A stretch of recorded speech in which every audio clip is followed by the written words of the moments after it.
Jérôme Lejeune es conocido por ser el descubridor de la trisomía 21, ¿no? De la causa genética del síndrome de Down. Y eso es lo que le convierte pues, en el padre de la citogenética humana, ¿no? De la genética moderna. Pero Jérôme Lejeune es mucho más que eso. Jérôme Lejeune, como lo definió Juan Pablo II, es el servidor de la vida, ¿no? Es el científico que pone toda su inteligencia, todo su saber hacer, toda su ciencia al servicio de la vida humana más vulnerable. Y eso es lo que realmente hace valioso a Jérôme Lejeune, ¿no? En nuestra opinión, ¿no? Eso es lo que lo convierte verdaderamente en universal. El científico que sirve la verdad hasta el final y que nunca se pliega ante ninguna exigencia política, ideológica, ni ante ninguna presión, porque él siempre ve al ser humano y él trabaja siempre por el bien de cada ser humano. Eso es Jérôme Lejeune, el servidor de la vida. Jérôme Lejeune descubre la trisomía 21 en el año 1958, ¿no? Y eso abre la puerta a un camino de esperanza enorme, ¿no? Porque eso permite, y ese es el gran sueño de Jérôme Lejeune, ¿no? El poder buscar lo que él llamaba una solución para la enfermedad de la inteligencia, es decir, para la discapacidad intelectual de las personas que portan la trisomía 21, el síndrome de Down, ¿no? Y de hecho, bueno, pues él se pone a trabajar en este sentido con su laboratorio, él se pone a colaborar con laboratorios y centros de investigación de todo el mundo. Él está muy ilusionado porque se va a poder encontrar una solución para esto, ¿no? Y una mejora de las capacidades cognitivas, de la calidad de vida, de la autonomía de las personas con síndrome de Down. Y bueno, de hecho ese camino empieza y en ese camino sigue a día de hoy la Fundación Jérôme Lejeune y muchos centros de investigación en todo el mundo, ¿no? Lo que pasa es que es verdad que él al final de los años 60 ve cómo en determinados contextos científicos y en determinados contextos políticos se empieza a plantear la posibilidad de detectar la trisomía en el útero y a partir de ahí plantear un aborto selectivo de los bebés que puedan portar la trisomía, ¿no? Entonces esto para Jérôme Lejeune directamente es que es inconcebible, porque él como científico y como médico no puede entender que la única aplicación que se pretenda obtener de un hallazgo tan potente como el de la trisomía 21 sea el diagnóstico prenatal y la selección embrionaria, ¿no? Y además él, por otro lado, como médico esto le resulta especialmente escandaloso, porque es verdad que él como médico trabaja siempre para sus pacientes, por el bien de sus pacientes, y él toda la investigación que desarrolla es mirando a ese bien de sus pacientes, ¿no? Entonces él lo que entiende es que en el momento que aparece un nuevo ser humano, aunque sea en estado unicelular, si porta la trisomía 21, ese ser humano ya es su paciente, ¿no? Y entonces como médico suyo se convierte en su mayor defensor de esa persona, ¿no? Y pone toda su ciencia y todo su conocimiento pues, al servicio de la protección de esos seres humanos antes de nacer para que se les reconozca su dignidad y su derecho a vivir, ¿no? Jérôme Lejeune desarrolla todo este trabajo y todo este posicionamiento público en defensa de los no nacidos sobre todo como médico. Él lo hace siempre desde la convicción científica y médica de que ahí hay seres humanos. Él sabe como genetista que en el momento que acaba el proceso de fecundación del óvulo por el espermatozoide aparece un nuevo ser unicelular que tiene un patrimonio genético humano que es distinto del padre y del de la madre, y a partir de ahí que merece una protección, ¿no? Es un ser que tiene su programa de vida autónomo y que si nada lo impide pues se desarrollará sin solución de continuidad hasta la vejez, ¿no? Es decir, es un ser humano, ¿no? Y entonces él parte siempre de esta convicción, ¿no? De que el origen de la vida humana está en el momento de la fecundación, en el proceso de la concepción, ¿no? Y a partir de ahí ese nuevo ser, aunque sea unicelular, ¿no? Aunque sea como un pequeño pulgarcito, como decía él, ¿no? Ya merece una protección hasta el final, ¿no? Y lo que pasa es que es verdad que él a la vez, él era un ferviente católico y él alimenta, digamos, su fuerza para todo ese posicionamiento público que llega a alcanzar, evidentemente pues en una fortaleza pues, que nace de una vida espiritual muy intensa, ¿no?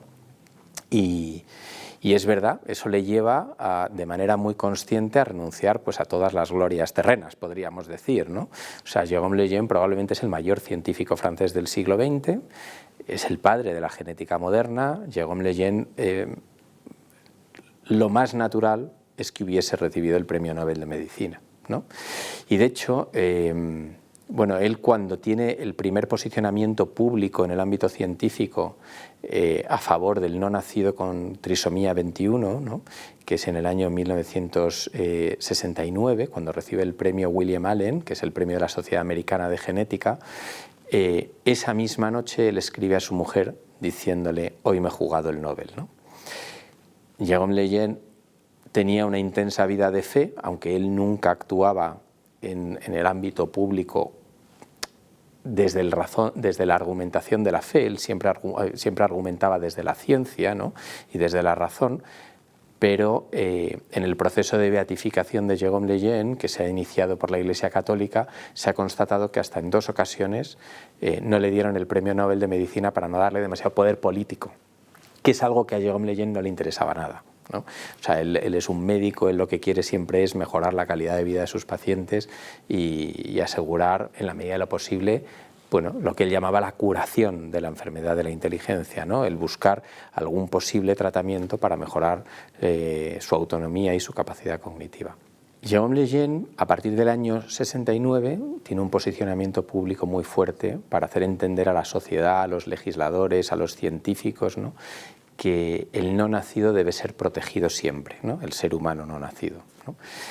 Eso lo convierte en un referente y a la vez, bueno, pues es verdad que también, bueno, pues le supone un cierto martirio, ¿no?, en el ámbito público, porque, bueno, pues deja de recibir, digamos, tanto reconocimiento desde la parte más política y bueno, pues ahí hay un cierto sufrimiento para Jérôme Lejeune, ¿no?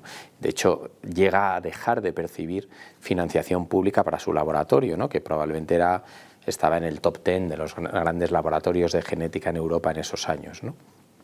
Y sin embargo, Jérôme Lejeune, él no para en esa posición pública, ¿no?, y a la vez manteniendo su trabajo en la consulta, manteniendo su trabajo en el laboratorio, y en este contexto, bueno, él era miembro él había recibido muchísimos premios, él era miembro de muchas sociedades y academias nacionales, ¿no?, de ciencias, ¿no?, y entre otras era miembro de la Academia Pontificia para las Ciencias. Él había sido nombrado por Pablo VI, miembro de la Academia.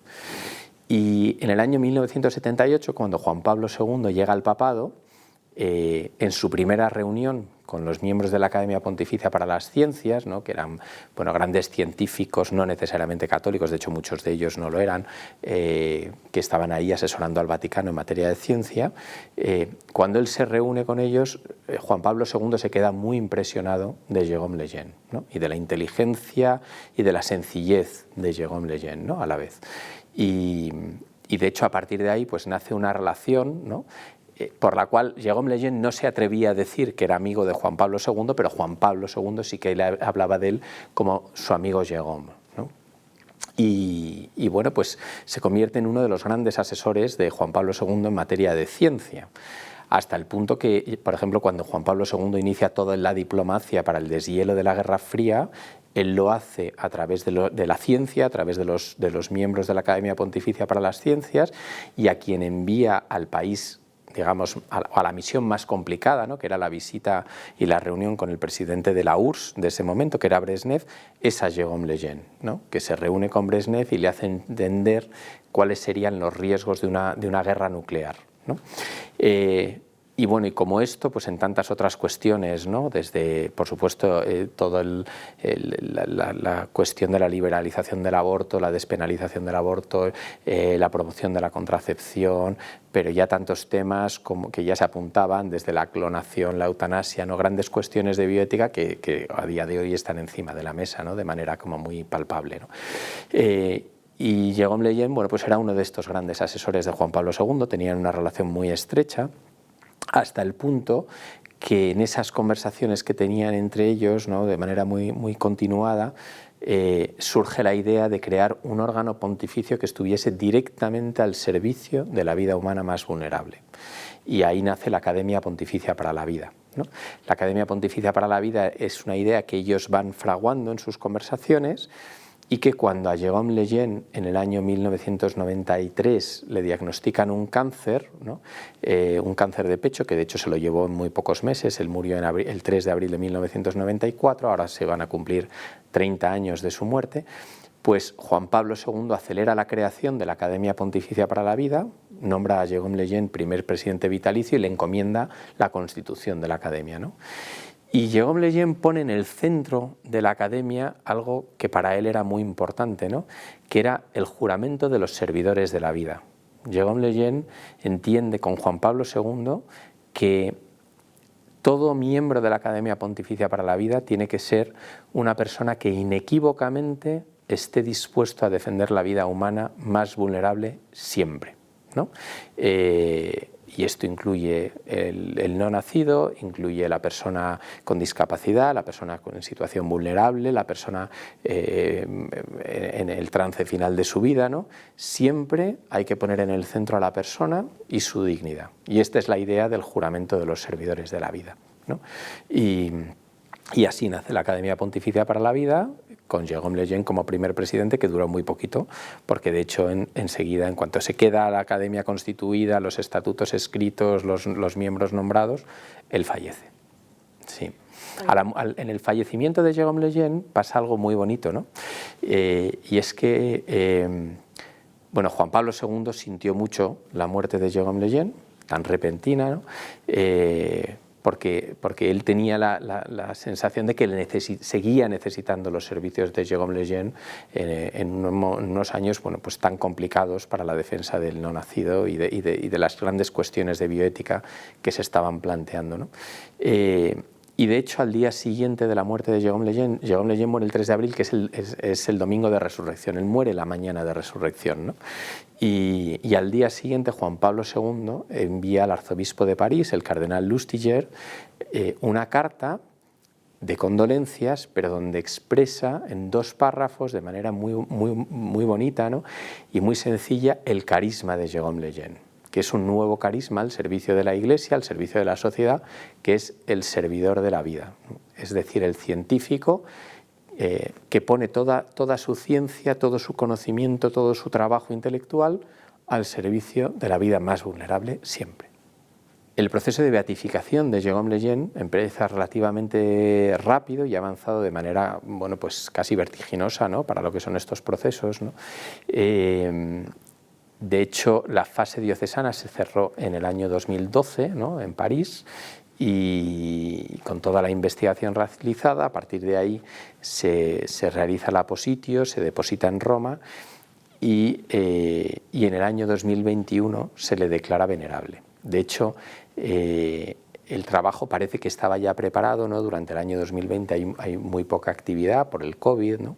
Y en enero de 2021 se publica un decreto del Papa Francisco reconociendo, pues, las virtudes heroicas en bastantes procesos de beatificación, ¿no? Entre otros el de Jérôme Lejeune, ¿no? Y a nosotros nos pareció muy bonito el día que se publicó este decreto, que fue el día 21 de enero, porque nos dimos cuenta de que era una fecha como muy simbólica, ¿no? Porque era el día 21 del año 21 del siglo XXI, ¿no? Y el gran descubrimiento de Jérôme Lejeune es la trisomía 21, ¿no? 3 cuerpos en el par 21, ¿no? Por eso celebramos el Día Mundial del Síndrome de Down el 21 de marzo, ¿no? El día 21 del tercer mes, ¿no? Bueno, a partir de aquí, bueno, pues esta es la situación. Ahora mismo la devoción a Jérôme Lejeune está cada vez más extendida a nivel mundial. Se van recibiendo favores en la causa de beatificación. La causa de beatificación la lleva o la promueve la Asociación de Amigos de Jérôme Lejeune, que tiene su sede en París. Y bueno, pues ahí lo siguiente será que se reconozca un milagro y a partir de ahí se le declare beato, ¿no? Pero bueno, eso ya está en manos de allá arriba. La constitucionalización de una libertad fundamental al aborto, ¿no? O del aborto como libertad fundamental de la mujer, mejor dicho, ¿no? En Francia, el 5 de marzo, realmente ha sido algo muy doloroso, ¿no? Porque supone un momento de cambio casi antropológico, ¿no? O sea, para Francia y bueno, y para el entorno europeo, ¿no? O sea, que una nación casi de manera unánime, ¿no? porque tanto en el Parlamento como en el Senado francés la declaración ha tenido una mayoría pues, abrumadora, ¿no? Que cambie la mirada sobre algo tan intrínsecamente malo como la muerte de un ser humano no nacido, ¿no? Para llegar a considerarlo una libertad de la mujer, ¿no? O sea, un derecho de la mujer embarazada, realmente lo que está mostrando es un daño cultural muy profundo, ¿no? Y Jérôme Lejeune, de hecho, ya lo apuntó. Él ya apuntó que si seguía esta deriva acabaríamos ahí, ¿no? Bueno, para la Fundación Jérôme Lejeune esto es algo inaceptable, simplemente, ¿no? O sea, que la única solución, que la única alternativa que tenga una mujer cuando está embarazada sea el aborto, es decir, sea acabar con la vida de su hijo, directamente es que nos parece algo inconcebible que no podemos aceptar sin más, ¿no? Y de hecho, bueno, pues nosotros vamos a seguir trabajando para hacer una pedagogía sobre en qué consiste el aborto, ¿no? Porque es muy importante que toda la sociedad, que las nuevas generaciones entiendan qué es un aborto, ¿no? Que no estamos hablando de una interrupción de un embarazo, estamos hablando del final de un embarazo, ¿no? Es decir, de acabar con la vida del hijo, ¿no? Con lo cual es algo verdaderamente grave, ¿no? Y que tiene unas dimensiones y un daño, evidentemente para el hijo, pero también para la madre, muy importante, ¿no? Que no haya un consentimiento informado de lo que supone esto a la mujer que realiza un aborto, que no se le ofrezcan alternativas o que se quiera impedir la posibilidad de que la sociedad ofrezca otras alternativas como existen a día de hoy, ¿no? Con tantas organizaciones que están trabajando para apoyar a las mujeres que están, bueno, pues que están solas ante un embarazo imprevisto, ¿no? Bueno, pues realmente nosotros no lo podemos aceptar. Y de hecho, bueno, pues nosotros intentamos hacer oír nuestra voz también a través de la Federación Europea One of Us, porque bueno, pues la diplomacia francesa y están haciendo ahí un trabajo muy intenso, ¿no? y con muchos otros grupos, ¿no? Porque el Parlamento Europeo reconozca el aborto como derecho de la mujer, ¿no? Y nosotros como ciudadanos europeos comprometidos eso no podemos aceptarlo sin más, ¿no? Nosotros estamos presentes en las instituciones europeas como uno más, ¿no? Para hacer oír nuestra voz y para hacer oír la voz de los ciudadanos europeos que tienen derecho a nacer y que a los que se les pretende negar ese derecho, ¿no? Y vamos a seguir ahí. Podríamos casi decir que estamos como ante una esquizofrenia social, ¿no? Porque vivimos en una época en la que la persona con discapacidad recibe unos apoyos como nunca a partir de su nacimiento, ¿no? Las familias, ¿no? Pues en España es impresionante, ¿no? Con todos los apoyos que hay, y aún así queda camino por recorrer, pero hemos avanzado muchísimo en la integración de las personas con discapacidad intelectual, con síndrome de Down, ¿no? En la sociedad, y eso es un logro importante, y sin embargo a la vez estamos viendo como algo bueno el no permitirles nacer, ¿no? Y es algo que realmente, pues sí, es muy sorprendente, ¿no? O sea, en España no existen datos oficiales, pero la estimación que hacen las entidades del sector del síndrome de Down es que el 97% de los embarazos de una persona con síndrome de Down acaban en aborto, ¿no? Bueno, esto realmente como sociedad, o por lo menos de los que son diagnosticados, ¿no? Esto como sociedad nos tiene que hacer reflexionar. No podemos estar hablando de una inclusión efectiva en la sociedad de un colectivo al que directamente no se le permite nacer. Y simplemente, bueno, pues una vez que ha nacido, entonces ya vamos a trabajar por integrarlo. Nosotros creemos que la primera integración está en el reconocimiento del derecho a la vida, ¿no? Y a partir de ahí, si no hay ese reconocimiento, no puede haber una integración real, ¿no? Y bueno, pues como sociedad, desde luego, tiene que hacernos pensar, porque esto no es una cuestión simplemente legislativa, ¿no? No es una cuestión solo del ámbito médico, ¿no? Esto es una cuestión puramente social, ¿no? ¿Qué pasa cuando una mujer se queda embarazada de un bebé con síndrome de Down, con trisomía 21? ¿Qué es lo que escucha? Palabras de pena, o tienes la solución del aborto, o escucha enhorabuena, estamos aquí para ayudarte, ¿no? Nuestra palabra es enhorabuena y estamos aquí para ayudarte. Por eso la Fundación Jérôme Lejeune mantiene los centros médicos que mantiene y acompaña a las personas con discapacidad intelectual y a las familias durante toda su vida para que realmente haya una inclusión adecuada, una calidad de vida adecuada y que podamos apartar los fantasmas y los miedos que surgen en torno a este tipo de alteraciones genéticas, ¿no? que evidentemente en sí mismas no son deseables, ¿no? pero que también, bueno, pues que también, o sea, que no limitan las capacidades de desarrollo de esas personas, o al menos no lo hacen del todo, ¿no? Entonces, muchas veces tendríamos que pensar, ¿no?, dónde nace la discapacidad, ¿no? Porque realmente todos tenemos algún grado de discapacidad. O sea, yo con la luz apagada soy perfectamente discapacitado, ¿no? Entonces, a lo mejor lo que tenemos que hacer es de verdad favorecer que las condiciones para eliminar esa discapacidad se den, ¿no? y que las personas que tienen una dificultad mayor para el aprendizaje puedan tener un sistema de aprendizaje que se adecue a sus necesidades, que las personas que tienen una dificultad mayor para el acceso a determinados servicios desaparezcan esas dificultades y nosotros hagamos como sociedad porque esos servicios realmente lleguen a ellas, ¿no? ¿Dónde nace la discapacidad? Este tema es muy importante, ¿no?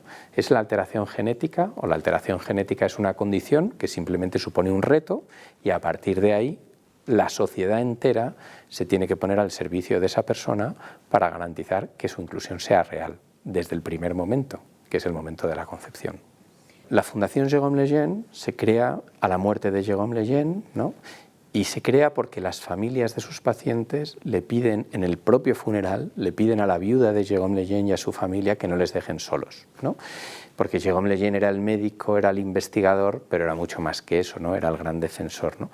Y de ahí se crea la fundación, que el año que viene, si Dios quiere, cumplirá 30 años, ¿no? Y a partir de ahí se extiende por todo el mundo, ¿no? Y aquí la sede de España, ¿no? Bueno, que tenemos casi 10 años ya, ¿no? ¿Cuál es el sentido o la misión que tenemos como Fundación Jérôme Lejeune en el mundo? Bueno, nosotros trabajamos en 3 líneas, ¿no? Pero que están íntimamente relacionadas entre ellas. La primera es toda la atención médica, el cuidado médico, ¿no? El acompañamiento, ¿no?, de las personas con discapacidad intelectual y de sus familias, ¿no? Es muy importante que estas personas tengan un acompañamiento con el nivel de especialización que necesitan, con el conocimiento tan aterrizado sobre las alteraciones genéticas, sobre los riesgos o los retos que puede suponer para la salud de esa persona el portar esa alteración, ¿no? Porque hay algo objetivo, ¿no? Y es que hay una vulnerabilidad mayor desde el momento que existe una discapacidad intelectual, ¿no? Con lo cual es especialmente sensible o es especialmente importante a estas personas darles una atención médica y un cuidado de su salud perfectamente adecuado a lo que ellos necesitan. Entonces tenemos esta primera misión de atención médica. La segunda misión, muy vinculada con la atención médica, es la investigación. Nosotros somos el primer financiador de todo lo que es la investigación biomédica en el ámbito de la discapacidad intelectual de origen genético en Europa, y lo hacemos, bueno, gracias a muchísimas personas e instituciones que nos apoyan, pero con el convencimiento de que se pueden dar soluciones. Y de hecho se están encontrando soluciones, ¿no? Nosotros en el ámbito de la investigación estamos muy comprometidos con la búsqueda de algún tratamiento que pueda mejorar las capacidades cognitivas de estas personas, que es algo que no es imposible y de hecho se está avanzando mucho, ¿no? y hay investigaciones que ya están en fase clínica, es decir, que ya están trabajando directamente con personas, no solo a nivel molecular o a nivel de laboratorio, ¿no? Y a la vez hay que entender muy bien, bueno, pues estas alteraciones genéticas pueden provocar, bueno, un riesgo mayor o menor de padecer determinadas enfermedades, y eso hay que entenderlo, hay que conocerlo para poder prevenir adecuadamente y garantizar una buena calidad de vida, ¿no?, a las personas con discapacidad. Y la tercera gran misión de la Fundación es todo lo que nosotros llamamos la defensa de la persona con discapacidad intelectual y no solo la persona en situación vulnerable, ¿no? Y una defensa que se hace desde la argumentación bioética, desde los datos de la ciencia, desde el entender o el hacer un análisis ético de las cuestiones que tenga siempre en el centro al ser humano y el ser humano en toda su integridad, ¿no? El ser humano como ser persona, ¿no? Y a partir de ahí pues poder plantear, bueno, qué límites debe tener la investigación, qué límites se deben plantear a la ciencia, ¿no? y cuáles son los caminos adecuados que se deben recorrer para garantizar pues esa inclusión de la que hablábamos, una igualdad efectiva de todos, bueno, pues un desarrollo adecuado de todas las personas, especialmente los más vulnerables, ¿no? Esas son las 3 grandes misiones de la Fundación. Y bueno, en España nosotros iniciamos siendo la sede de la Cátedra Internacional de Bioética Jérôme Lejeune. Todo lo que es la formación en bioética, la Fundación lo inicia en su sede de España, ¿no? Aunque ya está trabajando con universidades de distintas partes del mundo en estas cuestiones. Y en marzo de 2023 abrimos el primer centro médico especializado 100% en el cuidado de personas con alteraciones genéticas que cursan con discapacidad intelectual, ¿no? Que es el Instituto Jérôme Lejeune de Madrid y bueno, pues que ahora va a cumplir 1 año, con lo cual realmente estamos muy contentos porque van viniendo cada vez más personas, más familias, se les va dando un seguimiento, bueno, conforme necesitan ellos, ¿no? Y realmente vemos que esto da mucha tranquilidad a las familias y a la vez, bueno, pues garantiza que el cuidado que reciben estas personas es el adecuado. En la Fundación Jérôme Lejeune estamos convencidos de que lo que nos hace más humanos es el cuidado de la persona más vulnerable, ¿no? Esto se ve, por ejemplo, en el ámbito de la paleontología, ¿no? Cuando se encuentran restos humanos, ¿no? Muchas veces para discernir si son verdaderamente ya seres humanos o son prehomínidos, ¿no? Los paleontólogos recurren a ver, bueno, pues si a las personas, si ha habido un cuidado de personas vulnerables dentro de esa tribu, ¿no? O si al final ha funcionado como una manada, ¿no? Que en cuanto aparece uno de los animales es vulnerable, se le deja a un lado, ¿no? Porque no se quiere comprometer la supervivencia de la manada, ¿no? Esto pasó, por ejemplo, en Atapuerca, ¿no? Cuando se encontró un cráneo de una niña de 10 años que tenía discapacidad intelectual, que eso morfológicamente se ve, ¿no? Y se vio que efectivamente esos restos eran ya humanos, ¿no? Porque la tribu había cuidado de la niña y la niña había podido crecer hasta los 10 años, ¿no? Bueno, pues nosotros estamos convencidos, como Fundación Jérôme Lejeune, de que tenemos que contribuir a hacer la sociedad más humana. Y eso lo hacemos pues desde nuestro trabajo médico, desde nuestro trabajo científico, desde nuestro trabajo ético, ¿no? Nosotros lo que sí queremos hacer es un llamamiento a que las personas en general se formen con rigor en las cuestiones de bioética, ¿no? Cada vez surgen temas más complicados en el ámbito médico y científico, ¿no? Cada vez surgen, bueno, pues retos mayores para la vida humana, ¿no? Y es muy importante que se pueda analizar bien en qué consisten esos procesos técnicos o científicos, que se pueda analizar bien si se está jugando con la vida de seres humanos o no, ¿no? No se trata de ideología, se trata de hacer un análisis y un discernimiento serio desde los datos de la ciencia, ¿no? Y a partir de ahí, si se está trabajando y se está vulnerando el derecho de seres humanos, parar esa actuación y plantear otros caminos que sean respetuosos con la vida y con la dignidad de todos los seres humanos, ¿no? Eso es lo que creemos que es importante, ¿no? Por eso nosotros estamos especialmente implicados en la promoción de la formación en bioética, ¿no? La Cátedra Internacional de Bioética Jérôme Lejeune trabaja ya en varios idiomas y seguirá expandiéndose, ¿no? Por eso le ofrecemos esta formación pues, a universidades de todo el mundo, ¿no? A centros de formación de todo el mundo, porque realmente creemos que lo que es importante es que la sociedad se forme, que la sociedad entienda que el ser humano es sujeto de protección siempre y que a partir de ahí actúe en consecuencia.